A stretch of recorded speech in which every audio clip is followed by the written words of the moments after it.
have Brutes by Diz Tate. I've heard a lot about this book. It's giving like mystery, girlhood. I think people have compared it to the Virgin Suicides. And I don't know, I need some drama, I need some mystery. And I'm definitely in like an inner teen healing era, so I think this will be really interesting, especially after reading Dogs of Summer. I don't know if this book is queer, but I'm very interested. We've also got Acts of Desperation. I've heard good things about this book too, because I think it deals with like love addiction, codependency, and just like the aftermath of a significant relationship. So I think this will be cathartic in its own way. I finished Fruiting Bodies, I think this weekend, or like at the beginning of this week, and yeah, definitely one of my favorite short story collections over the last couple of months.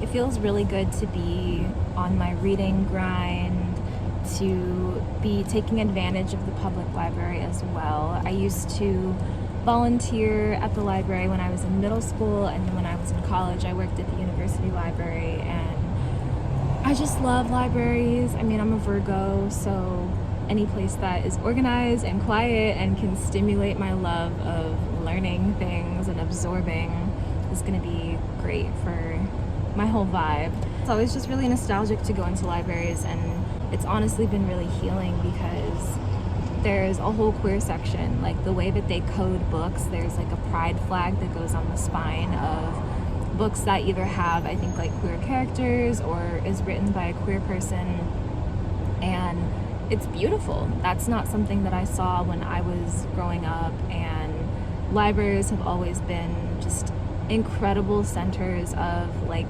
free knowledge and resources, and just like it's such a good place. Like, how can you not love a library?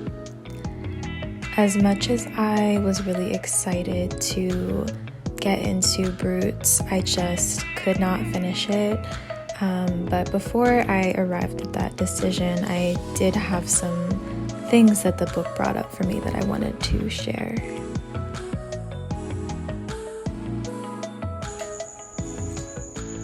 I just started reading Brutes by Diz Tate today, and I'm finding it really interesting.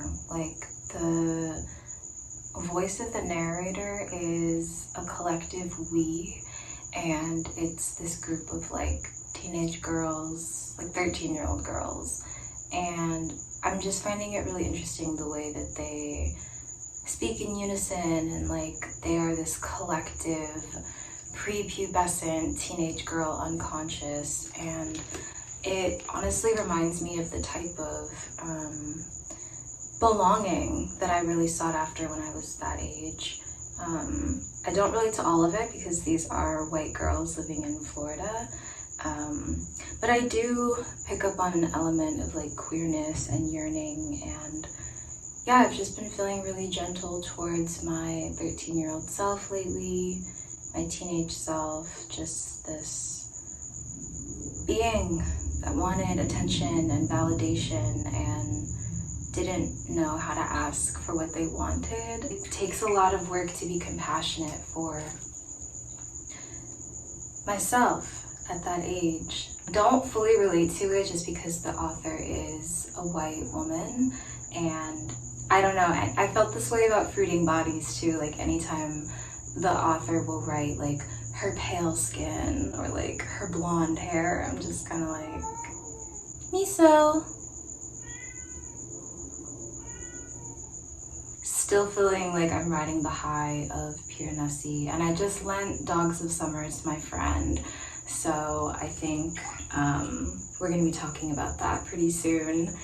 I just, these nostalgic books, like this yearning, so good. Been thinking about like my own coming out story, and like I was 13 years ago, and I've always known that I had feelings for girls. I mean, I had crushes on like all of my best friends growing up. So yeah, I'm just feeling really tender these days, just affirming that everyone's coming out journey is unique, and that we get to experience this like second puberty when we finally lean into our true desires. And I'm just trying to remind myself that queer love can be wholesome. Like, it can feel kind of like this childlike wonder that every child deserves to have. I'm feeling very gentle towards myself, and just aware of all of the versions of me that live in my body.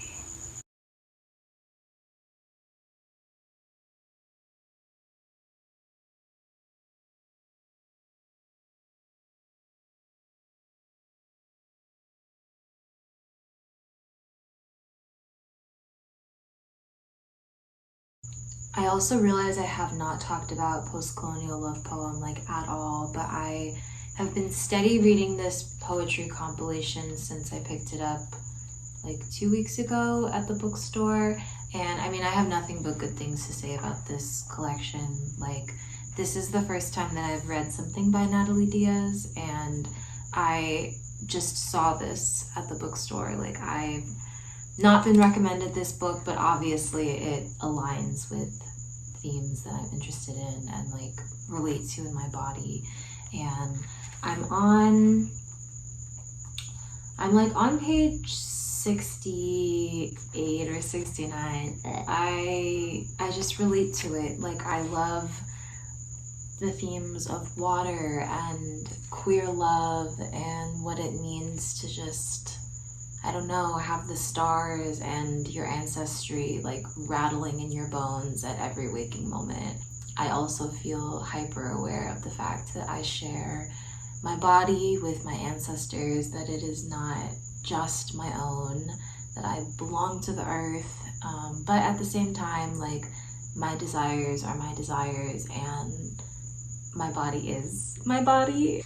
Yeah, so this is one that I'm coming back to. It's kind of like a reset when I am in the middle of books like Brutes and I just feel disembodied and like disconnected and feel frustrated at just like white mediocrity.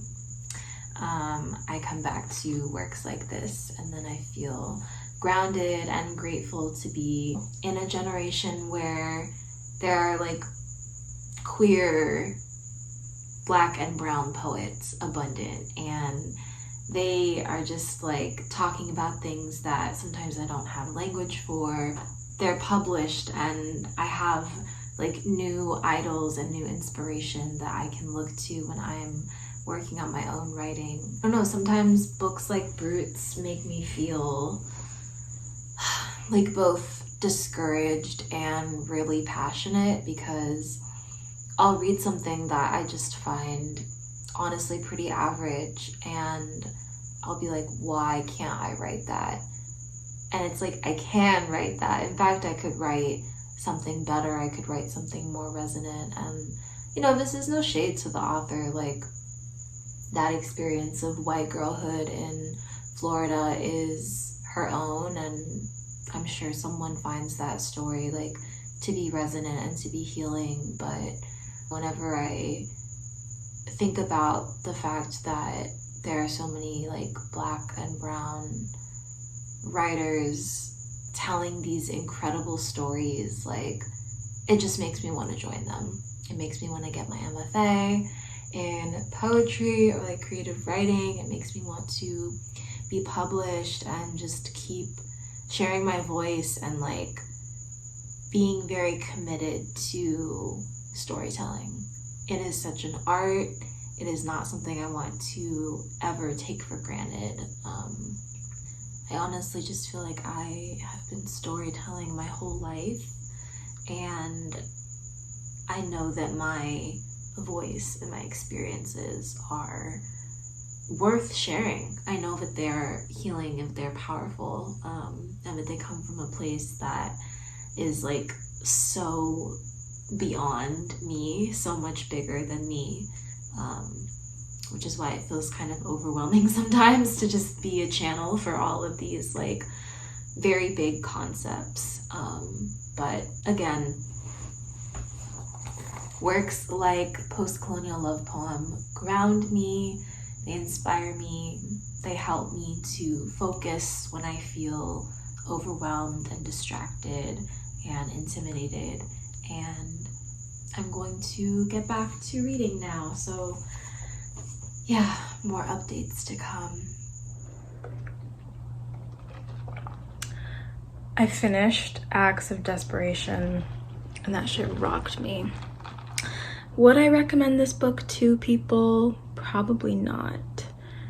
People that I care about, at least. Like, people who I want to have a good day and not submit to depression. Like, those are the people I would not recommend Acts of Desperation to. I loved it. I thought it was so good. I loved it in the way that I love Neon Genesis. Like, it's not a feel-good book.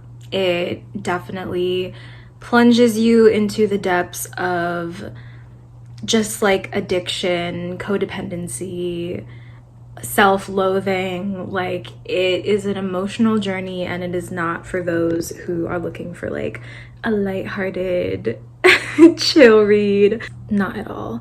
I really loved the writing style because it kind of fluctuated between storytelling and just like reflective self-awareness. And I don't know, it's almost like the opposite of an unreliable narrator. Like, this narrator is so hyper aware of her own flaws, and also like how her suffering fits into the larger narrative and context of like patriarchy. I wish that I didn't relate to so much of it. And I was writing down a lot of passages that just like really stood out to me. I would love to have one moment of want in my life when I am sure what I'm feeling is all my own and nothing to do with men, with what has happened with men in the past, with what they have said about me and my body, what thoughts they have put in my head without me even knowing. I am really glad that I picked it up. I feel like it was healing in a lot of ways, but it is heavy. Like, there are so many triggers for this book. So again, check on Storygraph. As it goes, I'm on to the next. Wise Child was waiting for me. I've been excited to read this one. I feel like I've heard really good things about just like the whimsy nature, and this is I think it's a 3-part series, and I'm pretty sure that this is a YA novel, so ideally something a little bit more lighthearted than Acts of Desperation. Picked this up, saw that it was by an Asian woman author, so I was like, obviously I want to read this book. And it's a really interesting premise too. Like, I feel like a lot of the books that I've been reading deal with like mother-daughter relations. I have a great relationship with my mother, but like there's something so what's the word I'm looking for? Like immersive about reading about these relations of mothers and daughters that are like toxic and deeply tied to immigrant experiences, sexism specific to their culture. So very excited for Bad Fruit. So yeah, those are the books that are up next. I didn't properly close out this video, but I'm just feeling very inspired by all of the books that I've picked up, whether I truly resonated with them or not. I'm just feeling very embodied, very in my own world. So until the next video, my birthday is next week, so keep your eyes out for a birthday vlog. And until then, I'll just simply be pondering. Have a beautiful rest of your week, and I'll see you in a video soon.